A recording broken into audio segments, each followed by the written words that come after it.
If you're a Nigerian, you probably don't need anyone to tell you that the Nigeria economy has changed drastically in the last few years.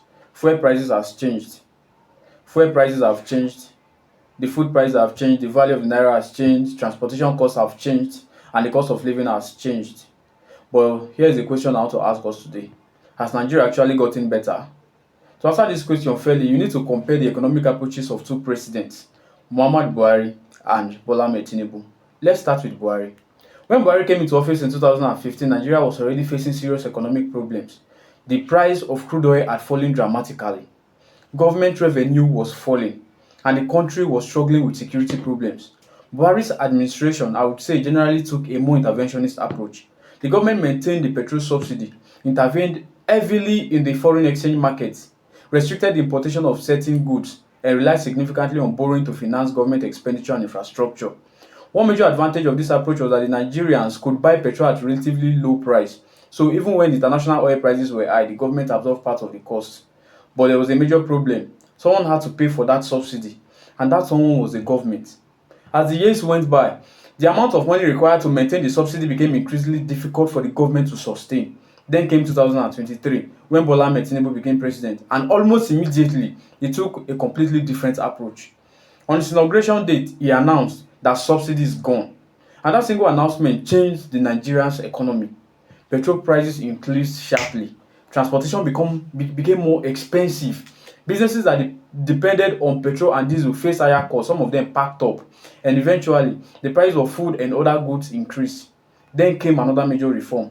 The foreign exchange market was liberalized. The government moved away from trying to maintain an artificially controlled exchange rate. The naira subsequently lost significant value against the dollar, and again, we felt the impact. Imported goods became more expensive. But there's another side to this story.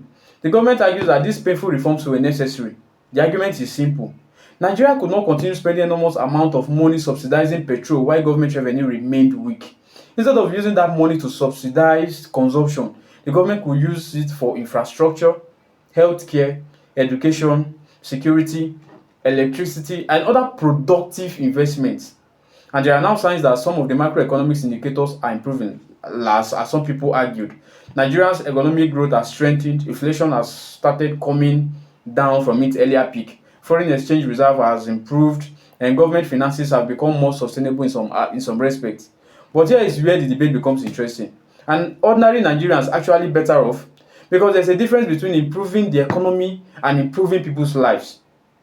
A government can increase revenue, GDP can grow, foreign reserve can increase, and yet a Nigerian worker can still look at his salary and say, I am poorer than I was before. Why?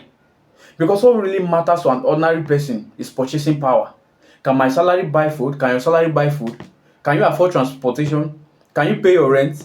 Can you afford electricity? Can you even save? Can you start a business? Can you even take care of your family? And this brings us back to Buhari and Tinubu.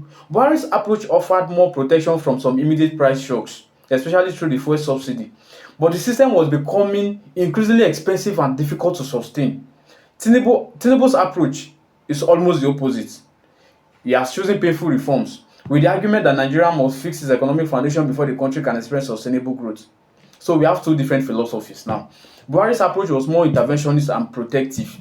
Tinubu's approach is more market-oriented and reform-driven. But which one do you think is better? That's where I want you to come in. Don't tell me that what your political party says.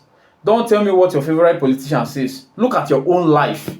Look at your salary. Look at your food expenses. Look at transportation. Look at your business. Look at your profit. Look at what you're making. Look at the price of petrol. Look at the value of the naira against the dollar. Look at the value of the naira. Look at electricity. And ask yourself one simple question. Am I better off today than I was under Buhari?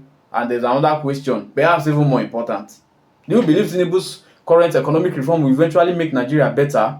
Because maybe the reforms are painful today but could produce a stronger economy tomorrow. Or perhaps you believe Nigerians have already sacrificed too much without seeing enough benefits.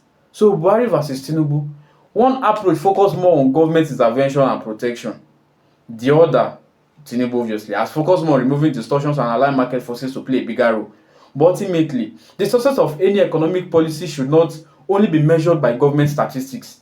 It should be measured by the lives of ordinary Nigerians. So I want to hear from you. Was Buhari's economic approach better? Is Tinubu's approach better? or have things simply become worse? Tell me what you think in the comments. And please don't say Buhari was better or Tinubu is better. Tell us why. I want us to have a serious conversation about Nigeria's economy. It's not every day we talk about Big Brother Nigeria and Cristiano Ronaldo and Messi. We cannot look away from these problems. We have bigger problems to solve. Please.